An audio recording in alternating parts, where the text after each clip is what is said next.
Gentleman from Florida, Mr. Donalds, is recognized for 5 minutes, and I thank him for his attendance here today and thoughtful participation. A couple of questions. Mr. Miller, I know that you said earlier that you were in contact with, or you received a request from Mayor Bowser with respect to National Guard troop. When did you receive that request from Mayor Bowser? December 31st, 2020. We spent the weekend going over it to finalize the plan with the D.C. National Guard and the Department of the Army and Army staff. At what point did you and President Trump actually have a discussion on this request from Mayor Bowser?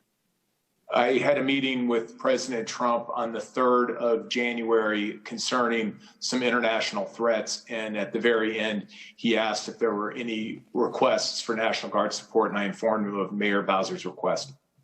Mr. Miller, to clarify that point, did you tell the president about the mayor's request, or did President Trump ask if there were requests? He asked if there were requests. What was the president's response to you with regard to the request made by Mayor Bowser? Fill it and do whatever was necessary to protect the demonstrators and that were executing their constitutionally protected rights. Okay. And what happened in response to with Mayor Bowser? What happened when you notified her that her request had been fulfilled? What did she do with that information? I don't know. Did Mayor Bowser ever follow up after the agreement from the president to provide support, actually asking for that support to be deployed? I know there was that 5 January letter that was referred to earlier that Acting AG Rosen referred to.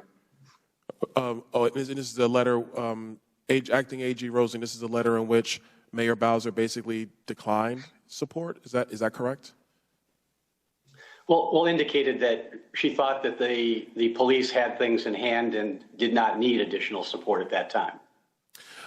My last question is this, Mr. Miller, in your estimation, how long does it actually take, logistically speaking, how long in terms of minutes, hours, does it take to deploy National Guard, anywhere for that matter? I think it will go down in history as one of the most expedient deployments in National Guard history. I'd just like to highlight that our premier active duty force that's on strip alert has a 3-hour window to deploy, and they deployed, based on my calculations, much quicker. The National Guard deployed much quicker than our active duty forces are expected to. Madam Chair, I know I'm over my time, but may I ask one brief question? So granted. Thank you, Madam Chair. Mr. Miller, in your estimation, on average, how long does it take to deploy the National Guard when requested? On average. I'm not being deceitful. It's just it absolutely depends what the mission is, where they're trying to go to, and all these other factors. But this was the most expedient. I think if we looked at it definitively, if we had historians or analysts look at it, I think you will find, and it will be clarified as one of the most expedient deployments in National Guard modern history.